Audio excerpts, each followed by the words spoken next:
അക്രമിക്ക് നേരെ ഇഷ്ടികയെറിഞ്ഞ Rouen Morrison, ധീര രക്തസാക്ഷി. വികാരഭരിതയായി മകൾ. സിഡ്നി.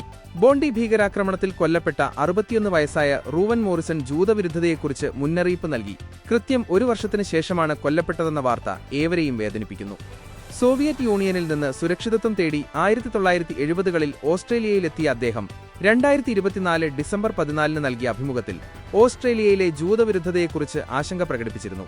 വിധി വൈപരീത്യമെന്നോണം കൃത്യം 1 വർഷത്തിന് ശേഷം അതേ വിദ്വേഷത്തിന് അദ്ദേഹം ഇരയായി. ജീവൻ നൽകിയ പോരാട്ടം. അക്രമിയായ സാജിദ് അക്രമിനെ ധീരനായ അഹമ്മദ് അൽ അഹമ്മദ് നേരിടുന്നതിനിടെ അക്രമിക്ക് നേരെ ഇഷ്ടികയെറിഞ്ഞ് ചെറുത്തുനിൽക്കാൻ ശ്രമിക്കുന്ന റൂവൻ മോറിസന്റെ ദൃശ്യങ്ങൾ പുറത്തുവന്നിരുന്നു. സ്വന്തം ജീവൻ പണയം വെച്ച് അദ്ദേഹം അക്രമിയുടെ മുന്നിലേക്ക് കയറി നിന്നതുകൊണ്ടാണ് ഒരമ്മയ്ക്കും കുഞ്ഞിനും അവിടെ നിന്ന് രക്ഷപ്പെടാൻ സാധിച്ചത്. ഇതിന് തൊട്ടുപിന്നാലെയാണ് അദ്ദേഹത്തിന് വെടിയേറ്റത്. സർക്കാരിനെതിരെ രൂക്ഷ വിമർശനം.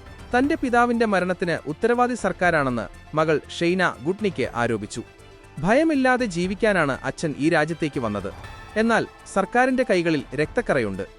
ദുർബലരും അലസരുമായ ഭരണകൂടമാണ് അച്ഛൻ കൊല്ലപ്പെടാൻ കാരണം, ഷെയ്ന വികാരഭരിതയായി പറഞ്ഞു.